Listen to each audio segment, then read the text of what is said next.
श्रीमद् राजचंद्र उपरांत 254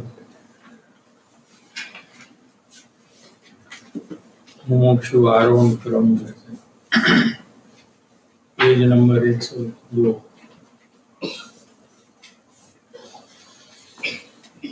तीव्र मुमुक्षुतानी व्याख्या आ जग्याए कृपाळुदेवे करी छे। तीव्र मुमुक्षुता यानी ज्ञानी की अंतर्दशा। इसका एक पैराग्राफ 254 पत्र में लिया है कि अंतर्दशा किस प्रकार की होती है। कि तीव्र मुमुक्षुता ये छे अथवा ज्ञानीनी अंतर्दशा ये छे कि अनन्य प्रेमे मोक्षना मार्गमां क्षणे क्षणे प्रवृत्ति। ज्ञानी की अंतर्दशा का स्वरूप क्या है कि जो आत्मा की प्राप्ति हुई है उसके लिए अनन्य प्रेम है। अनन्य माने सर्वोत्कृष्ट। संसार के कोई पदार्थ का प्रेम ऐसा नहीं है जैसा अपने स्वरूप का प्रेम है। उसको अनन्य प्रेम कहते हैं। अन्य में प्रेम नहीं हो ऐसा प्रेम को अनन्य प्रेम कहते हैं। और वो मोक्ष मार्ग में यानी आत्मा में क्षणे क्षणे प्रवृत्ति है। क्षणे क्षणे माने हर एक समय आत्मा में मोक्ष मार्ग में आगे बढ़ रहे हैं। ऐसा कोई समय नहीं होता है। निंद्रा में भी जहाँ जागृति नहीं है बाहर में, उस समय भी अंतर जागृति सतत चालू है और मोक्ष मार्ग में आगे बढ़ रहे हैं। चतुर्थ गुणस्थान थी ज जे मोक्ष मार्ग में प्रवेश करे छे। कोई समझे कि मुनि दशा में ऐसा होता रहेगा।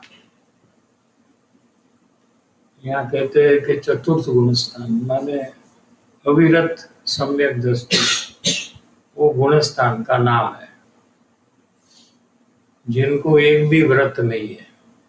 अविरत माने व्रत नहीं है। 12 प्रकार के जो व्रत है, प्रतिक्रमण का जो बुक है उसमें है श्रावक ना व्रत। उसमें से एक भी व्रत जिनको नहीं है उसको अविरति कहते हैं। अव्रति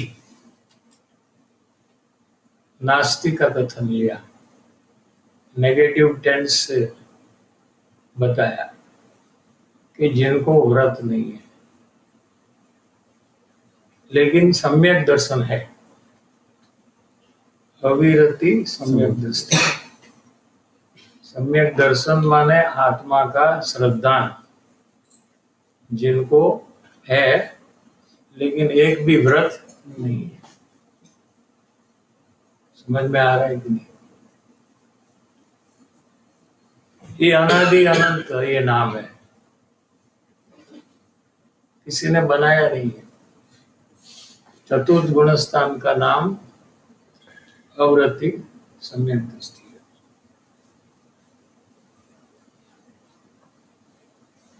चतुर्थ गुणस्थान थी जे मोक्ष मार्ग में प्रवेश करे।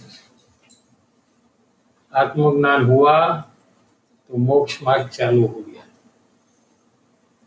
और मोक्ष मार्ग में चलने का शुरू हो गया। चलते चलते कहाँ जाते हैं? मोक्ष। सेठ जी, इसके पहले जो भी प्रयास है, मैं गोल बांधता हूँ और उसमें करता हूँ, तो उसको क्या कहना कि वो मोक्ष मार्ग में नहीं आएगा? नहीं आएगा, नहीं आएगा। मोक्ष मार्ग वीतरागी मार्ग है। आत्मज्ञान हुआ तो वीतरागता चालू हो गई, और वीतरागता की शुरुआत को मोक्ष मार्ग कहा, और वीतरागता की पूर्णता को मोक्ष कहा। समझ में आया कि नहीं?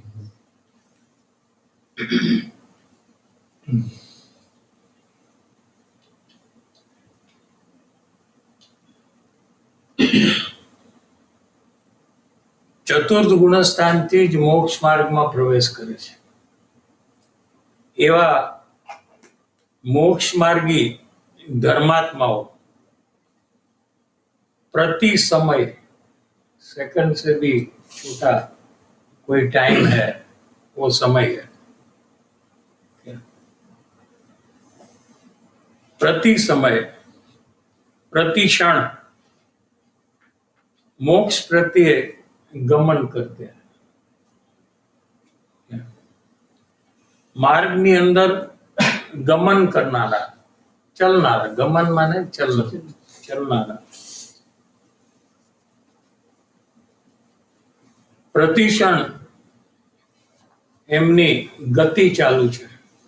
अंतर्मुखी दशा, अंतर्मुखी पुरुषार्थ, आत्मा का ज्ञान, आत्मा का श्रद्धान, आत्मा में लीनता, ये सब प्रतिक्षण बढ़ते हैं, और इसकी पूर्णता जब होती है तो मोक्ष हो जाता है.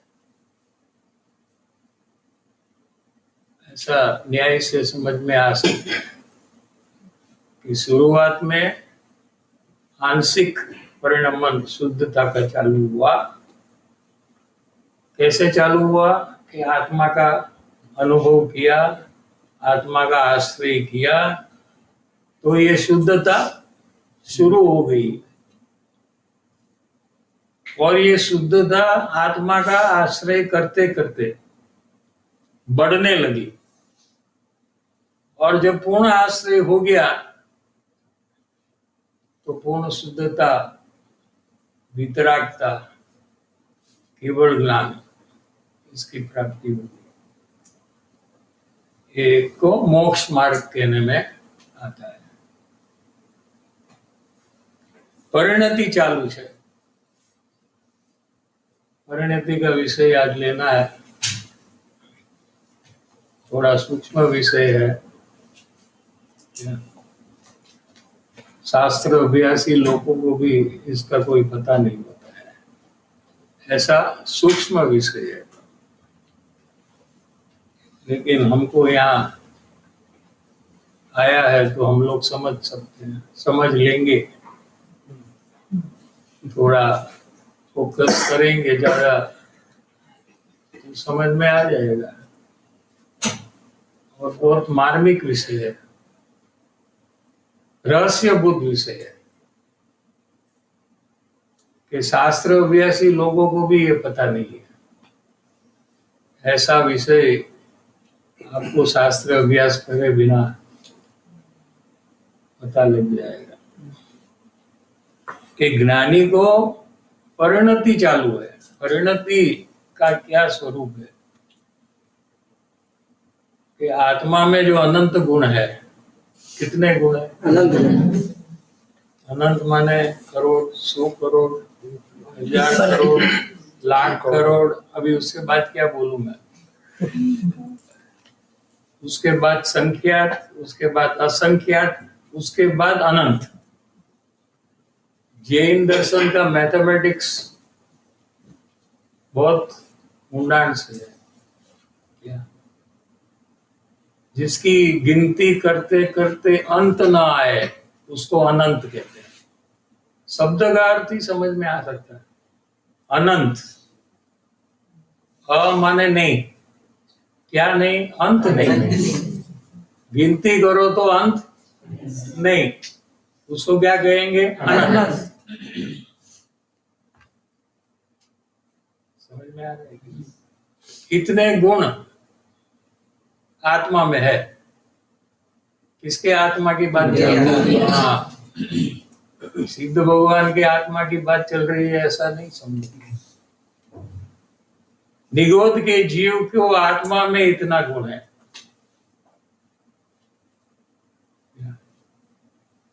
और जितने गुण हैं, एक एक गुण की एक एक पर्याय होती है, अवस्था, हालत। जैसा एग्जाम्पल से समझे हम कि अनंत गुण में एक ज्ञान गुण है। क्या है? ठीक है। उसकी पर्याय है जानना। आप जान रहे हो ना, नया नया जान रहे हो ना, ये पर्याय है। पर्याय क्यों कहा कि वो बदलते रहता है, उसमें कमी ज्यादा है, पलटन है, उसको क्या कहेंगे? पर्याय। एक चारित्र गुण है आत्मा में, उसकी एक पर्याय क्रोध, मान, माया, लोभ आदि जो परिणाम है, जो पलटते रहते हैं। आप गुस्से में 24 घंटे रह सकते हो,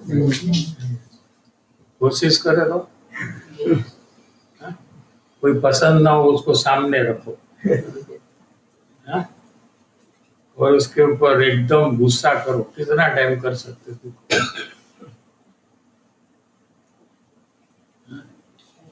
वो पर्याय है ना, वो पलट जाएगी। जो पलटता है उसको आप स्थिर नहीं कर सकते हो।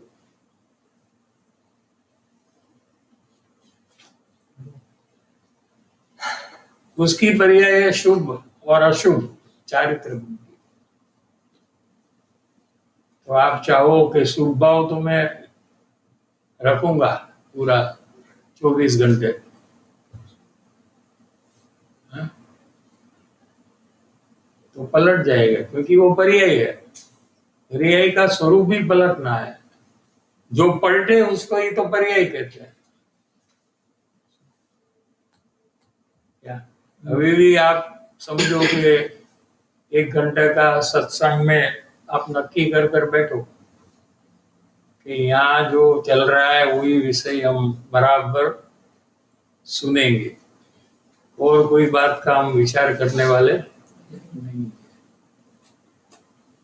तो कब आपको घर का विचार, शरीर का विचार, दोस्त का विचार, मोबाइल का विचार, कोई ना कोई विचार आ ही जाएगा। ऐसा सबको अनुभव है ना? क्या? क्योंकि वो पर्याय है, वो पलटते रहता है। क्या? ऐसे सुख गुण है एक आत्मा में, उसकी पर्याय जो है अभी, उसमें दुख का अनुभव हो रहा है आपको। आप ज्यादा दुख को दुख कहते हो और कम दुख को सुख कहते हो। क्या? संसार में कोई सुख ही नहीं है। जैसे पैसे वाले सुखी है ना, क्या अपन बोलते हैं? सुखी कौन है? वास्तविक उनको कम दुख है गरीब से। गरीब आदमी को जितने प्रॉब्लम है वो उसको नहीं है ना, तो हम उसको क्या कहेंगे? सुखी है। लेकिन उसको मरण का भय है, एक्सीडेंट का। उनको जो पसंद है वो व्यक्ति का मरण हो, वो उसके लिए तैयार है। बेटे का, पत्नी का, माँ का, बाप का, भाई का। हाँ?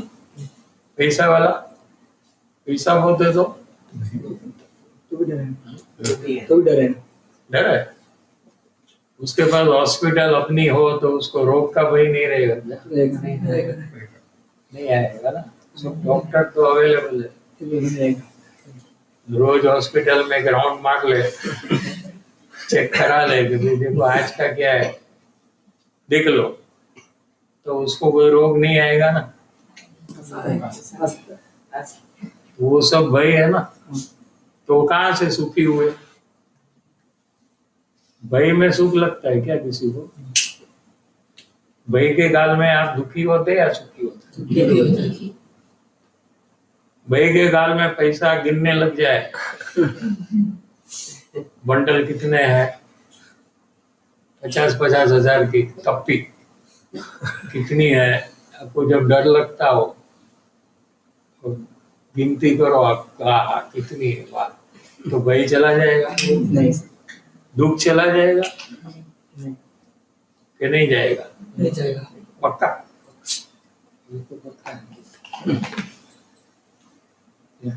तो क्या मतलब हुआ कि जिसको आप सुख कहते हो वो गरीब आदमी से कम दुख है, उसको आप सुख कहते हो, लेकिन संसार में किसी को सुख होता, लेकिन आप नक्की नहीं करते हो, खाली सुनते हो।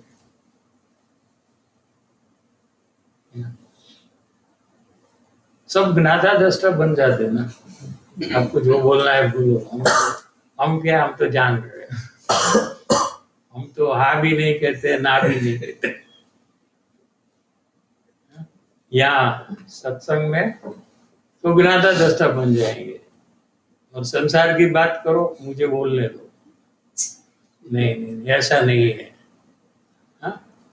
संसार की बात में ज्ञाता दृष्टा हो जाएगा, आप कुछ भी बोलो, गाली दो, कोई प्रॉब्लम नहीं है, मेरे को क्या फर्क?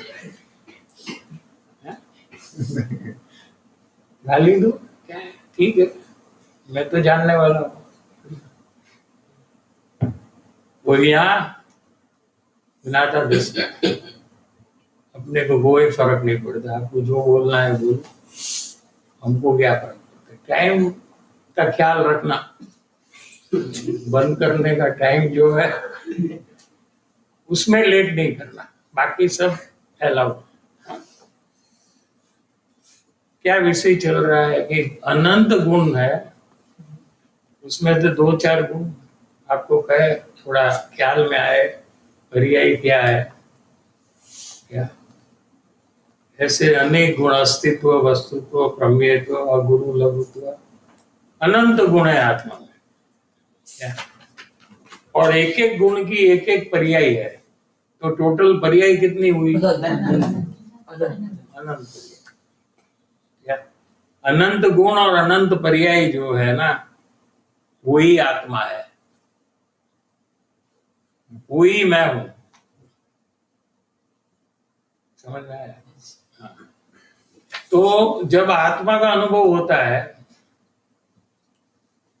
तो ज्ञान जो है, ये पर को जो जान रहा था,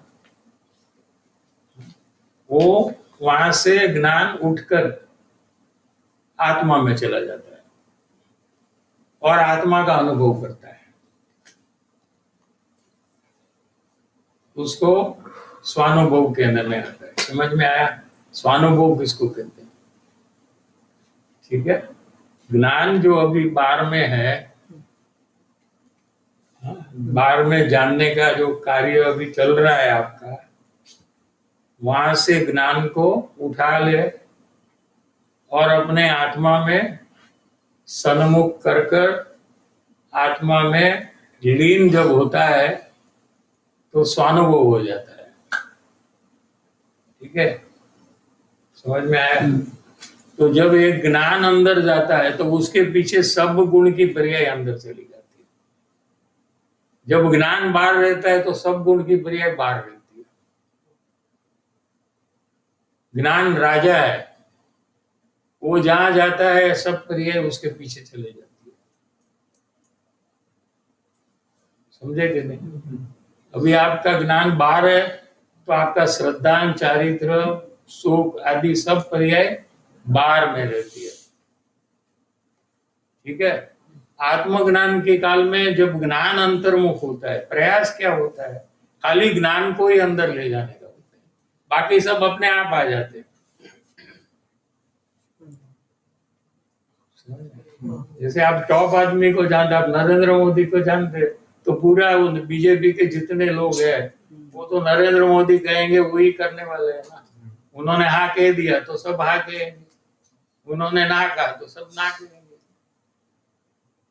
समझ रहे हैं ना? ऐसे ज्ञान अंतर में गया तो सब गुण की पर्याय अंदर में चली गई और सब गुण की पर्याय में शुद्धता प्रकट हो गई। क्या हुआ?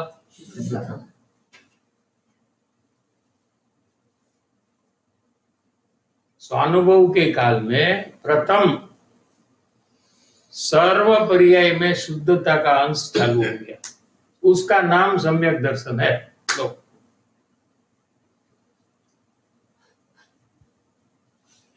कृपाणुदेव ने इसकी व्याख्या की, सर्व गुणास्ते संकित, ऐसा उनका वचन है। माने सर्व गुण का अंश, अंश माने पर्याय। वो शुद्धता उसमें चालू हो गई। जितने गुण है अनंत, कितने अभी नक्की किए? कितनी पर्याय है? अनंत। ये अनंत पर्याय में शुद्धता का अंश चालू हो गया। शुद्धता कहो कि वितरागता कहो, दोनों एक ही है। ठीक है? तो ये जो आत्मा का आश्रय में जब प्रथम सम्यक तो हुआ, सर्व पर्याय अंतर्मुख हुई, तो फिर उसका एक अंश आत्मा में रहता है कायम, उसको परिणति कहने में आता है। लो,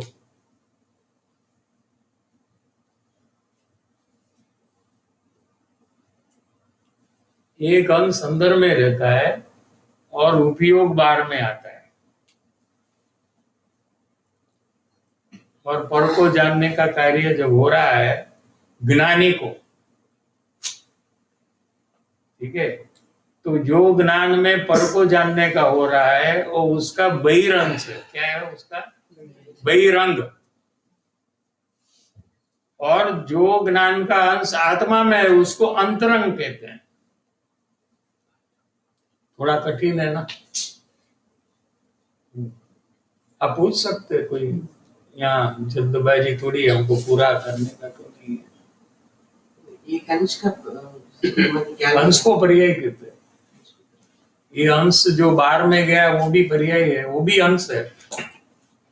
आपका ज्ञान जो है, जो आप सत्संग में ये विषय जान रहे हैं, वो ज्ञान अंश में जान रहे हैं, वो भी एक अंश माने पर्याय, अंश माने पर्याय। क्या? इसलिए कोई कम जान रहा है, कोई ज्यादा जान रहा है, पत्र के कारण से नहीं। तो सबको सेम जानना चाहिए। जिसका ज्ञान में क्षयोक्षम ज्यादा है, किलवट, वो ज्यादा जब पकड़ता है। जिसका फोकस ज्यादा है तो उसका ज्ञान खिलता है और उसको ज्यादा पकड़ में आता है। ये आपके प्रयास से है,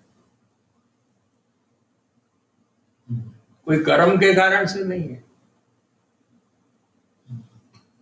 सर ये एक अंश अंदर रहता है और उपयोग जो है वो बाहर आता है। वो भी एक अंश है, ये भी एक अंश। जैसे एक बाल है, तो एक बाल तो उड़ रहा है ऐसा, तो वो बाजू वाला तो सिर के अंदर है ना, तो दो अंश हुआ कि नहीं हुआ?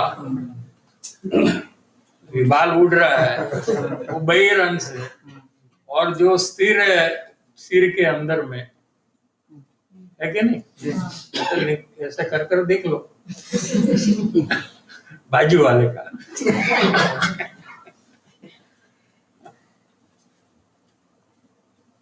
ठीक है ना?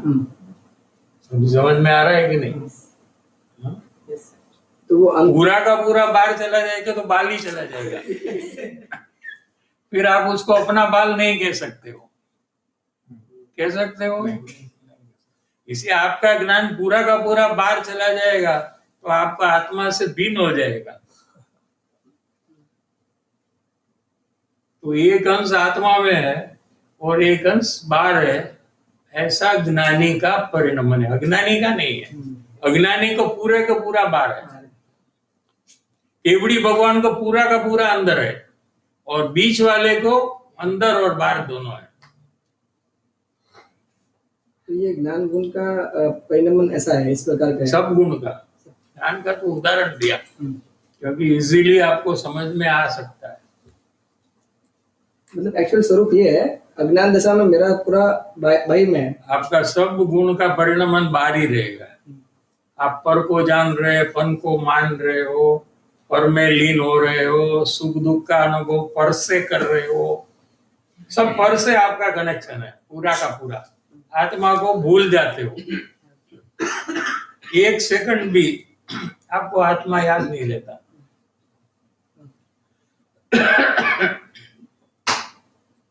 इसमें कोई प्रयास होता है कि शायद समझना वही प्रयास है। नहीं समझ रहे हैं जो, वो समझे। हाँ, तो कोई ज्यादा समझ रहा है ना, कोई कम समझ रहा है ना, तो उसका प्रयास ज्यादा है, इसका प्रयास कम है। तो ये भी प्रयास ही है ना। किसी को पूरा समझने का प्रयास है, मुझे पूरा समझना है। किसी को ऐसा होता है कि जितना समझ में आए उतना समझेंगे, बाकी नेक्स्ट ट्यूसडे समझेंगे। ऐसे भी लोग हैं ना यहाँ कि नहीं है? कैसे ऐसे भी लोग हैं कि ठीक है कभी ये तो चलते रहता है, अभी नहीं तो शिविर कहीं ना कहीं वापस आएगा तभी समझ लेंगे, हमको जल्दबाजी कहाँ है। ऐसे भी लोग यहाँ बैठे रहते हैं कि नहीं? इसमें उत्कृष्ट वो है कि मुझे पूरा समझना है। ऐसा जो जीव है वो उत्कृष्ट मुमुक्षु में आता है। મને ક્વેશ્ચન છે અંશ જે છે એક અંશ એટલે પર્યાય તો જે અંદર બી એક છે તો એ પર્યાય બદલે તો એ બી અંદર બદલે જે જ્ઞાનનો એક અંશ અંદર છે हाँ, તો પર્યાય છે અંશ એટલે એમાં શુદ્ધતા વધે। તો એ બદલે બદલે એટલે વધે, અચ્છા વધે એટલે બદલે। ચેન્જ થાય એટલે ચેન્જ થયું ને, ઓછું હતું વધ્યું, ચેન્જ। તારી પાસે 10 રૂપિયા હોય તો 11 થાય, તો વધ્યું કે ન વધ્યું? ચેન્જ ચેન્જ થયું કે ન થયું? Change Is it 11 is equal to 10? No, it's different from 10. Different गुण ज्ञान। तो अंदर में शुद्धता बढ़ती है। जो अंश में शुद्धता चालू हुई, क्यों चालू हुई? कि आत्मा का आश्रय किया ना, इसलिए चालू हुई। आपका प्रश्न था ना, आपको तो आपको पर का आश्रय है ना, इसलिए अशुद्धता ही होगी। उसमें देवगुरु शास्त्र का है तो भी वो पर है, कुटुंब परिवार है वो भी पर है, और पर के आश्रय से अशुद्धता ही होगी, आत्मा के आश्रय से शुद्धता होगी। सिंपल है, क्योंकि आत्मा शुद्ध है। तो शुद्धात्मा के आधार से पर्याय में शुद्धता प्रकट हुई, और आत्मा का आधार धारावाही चल रहा है 24 घंटे, तो शुद्धता बढ़ रही है, और एक टाइम पूर्ण हो जाएगा तो मोक्ष हो जाएगा।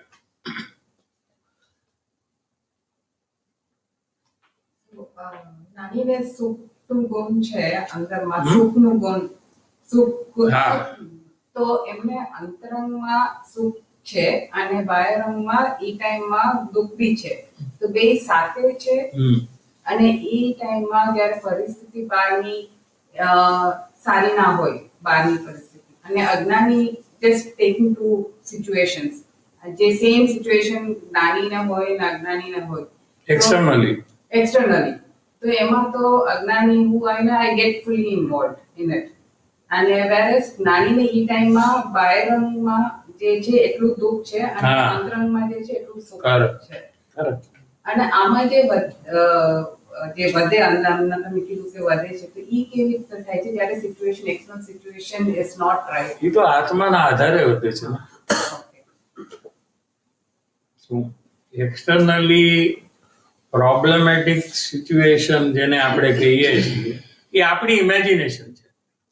there is no thing called problem, it is some change which you call as problem, and there is some change which you call as a solution of problem. समझाइए? ये अपनी कल्पना के अनुसार है। अपनी कल्पना है कि ऐसा नहीं होना चाहिए और वो हो जाए तो आपको क्या लगता है कि ये प्रॉब्लम है, ठीक है ना। और ऐसा जब हो तो इसके बदले ऐसा हो तो ठीक है, ये आपकी कल्पना है। तो वैसा हो जाए तो आप कहेंगे सब ठीक है अभी बार में। क्या ऐसा जब आपको ज्ञान में लगेगा तो आप बाहर में रहने का कम कर कर अंदर चले जाएंगे।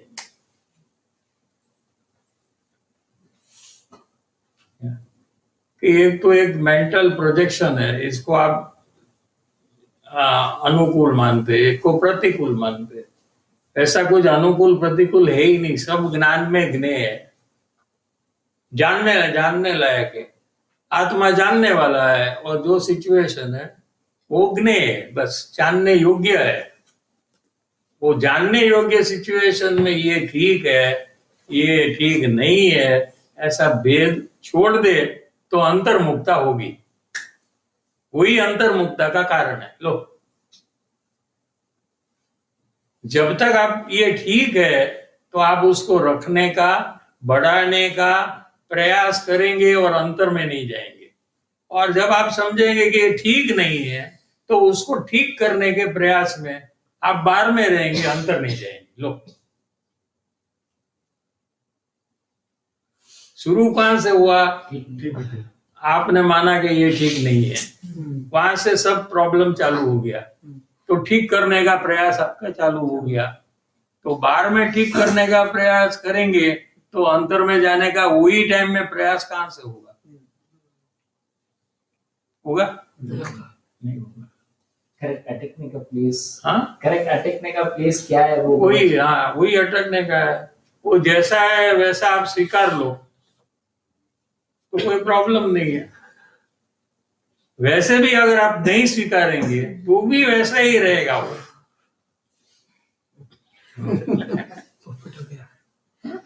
पोपट हो गया। क्या कहा अभी मैंने? क्या प्रॉब्लम का कोई मतलब प्रॉब्लम्स होती नहीं, सॉल्यूशंस होते नहीं। क्या प्रॉब्लम्स मैंने वही कहा है? नहीं। नहीं, ये नहीं कह रहे। प्रॉब्लम्स होते नहीं है, सोल्यूशन होते नहीं है, ये भी देखिए। नहीं, मैंने क्या कहा? तुमने नहीं। मैंने क्या बोला? तुम मेरी बात नहीं सुनते हो, खाली प्रश्न ही पूछते हो। नहीं, समझ रहे हो? जो कहते हो वो सुनो तो प्रश्न ही नहीं होगा तुमको। क्या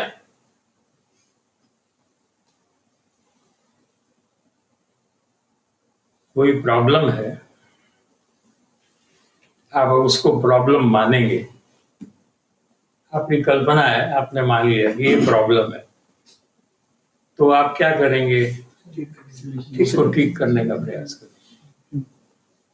तो उसमें आपका टाइम चला जाएगा। आत्मा में जाने का टाइम किसी को मिलता नहीं। कौन सा टाइम है अंदर जाने का?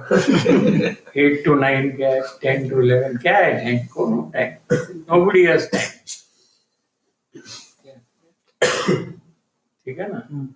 हाँ। और आप उसको बदलने का प्रयास करते हैं तो क्या वो बदल जाता है? क्या ठीक हो जाता है सब प्रॉब्लम? तो बेटर है ना, मान लो ना, ठीक है ना, छोड़ो उसको, वो अपने आप ठीक हो जाएगा जब ठीक होने का है। हाँ? आप प्रयास करते रहेंगे क्या? और जिस क्षण में वो ठीक हो जाएगा उस समय में आप मानेंगे कि इतने मेरे प्रयास से ये ठीक हुआ। हाँ, और जब तक ठीक नहीं होता है तो आप क्या मानेंगे? सोचकर बोल, ऐसे ही बोल मत। मैंने प्रयास नहीं किया इसको हाँ। ठीक कर, मैंने ज्यादा प्रयास नहीं किया या फिर उस पर वर्क नहीं किया ठीक करने के लिए। ऐसा मानते क्या? ब्लेम किसी ना किसी को ब्लेम करोगे। हाँ, वो करते हैं।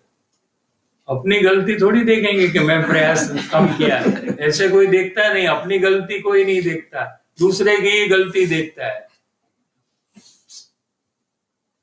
बराबर है कि नहीं? नेक्स्ट एग्जाम, नेक्स्ट टाइम जब हो तभी चेक कर लेना कि ये देखो बीच में आ रहा है, मैं इतना प्रयास कर रही हूँ लेकिन ये बीच में आ रहा है ना, इसलिए काम बिगड़ रहा है। ऐसा वो देखता है, अपनी गलती नहीं देखेगा कि मेरा प्रयास कम है तो मुझे बढ़ाना चाहिए, ऐसा कोई नहीं देखता है। ऐसा देखना चाहिए, लेकिन देखता है क्या? ये देखो ये बीच में कितना बीच में आ जाता है। सामने वाले की गलती दिख- हाँ,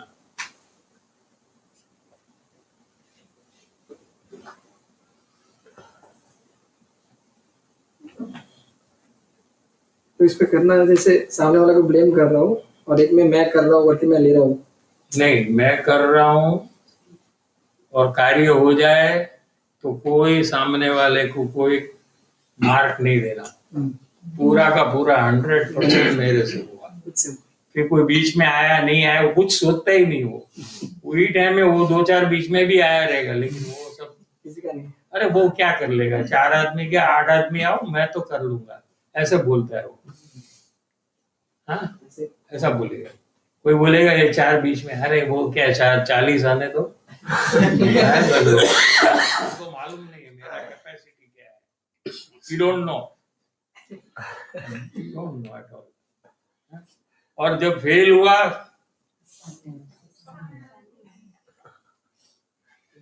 इसका गलती। तो इसमें प्रयास कैसा है कि इसके सामने दो में से एक साइड ले ले, प्रयास करना है। या तो मैं करता हूँ वही पकड़ ले, फेल हो या सक्सेस हो, या तो सामने वाले के कारण से हो रहा है वो पकड़ ले। दोनों घड़ी घड़ी चेंज नहीं करना, सक्सेस तो मैं, फेल तो वो, सक्सेस तो ये नहीं करना, सक्सेस तो वो, फेल तो वो, ऐसा कर। या तो सक्सेस तो मैं, फेल भी मैं, ऐसा कर।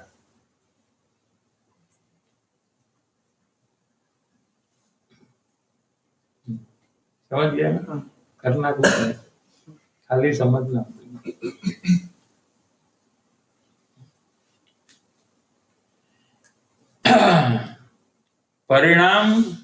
પરિણામે પરિણતિ ચાલુ છે, પરિણામ પરિણમે અને પરિणामની गति કહેવામાં આવે છે। परिणाम जो बदलता है उसको गति कहने में आता है। અને એ ક્ષણે ક્ષણે મોક્ષ માર્ગની અંદર ચાલે છે। કોણ? જ્ઞાની। ये तीव्र मुमुक्षुता की व्याख्या कृपाणु देव ने स्वयं की है, यानी कृपाणु देव ने अपनी अंतरदशा स्वयं खोली और बताई। उपयोग शुद्ध होय, उपयोग अशुद्ध होय, अशुद्ध उपयोग में पण बे भेद छे, एक शुभ और एक अशुभ। थोड़ा शास्त्रीय शब्द है, देखो शुभ उपयोग समझ में आ गया, किसको कहते हैं? उसको जानने वाला ज्ञान, वो उपयोग, वो प्रवृत्ति नहीं, दयादान की प्रवृत्ति नहीं, उसको जानने वाला जो ज्ञान है, या उपयोग माने ज्ञान, ठीक है, उसको शुभ उपयोग कहेंगे। समझ में आ गया कि नहीं? और जो हिंसा, जुड़, चोरी आदि का ज्ञान होता है तो आपको जानकारी होती है ना, जिस ज्ञान में, वो ज्ञान को क्या कहते हैं? जीवनी अशुभ उपयोग। पाप को जानने वाला ज्ञान को अशुभ उपयोग कहते हैं, पुण्य को जानने वाला ज्ञान को शुभ उपयोग कहते हैं, आत्मा को जानने वाला ज्ञान को शुद्ध उपयोग। 3 हो गया, 3 ही है टोटल। जब आत्मा का अनुभव ज्ञानी को जिस क्षण में होता है निर्विकल्प, तो वो शुद्ध उपयोग होता है। वो शुभ अशुभ उपयोग नहीं है वो टाइम पे ज्ञानी को, वो समय में शुभ या अशुभ भाव नहीं है। समझ गए?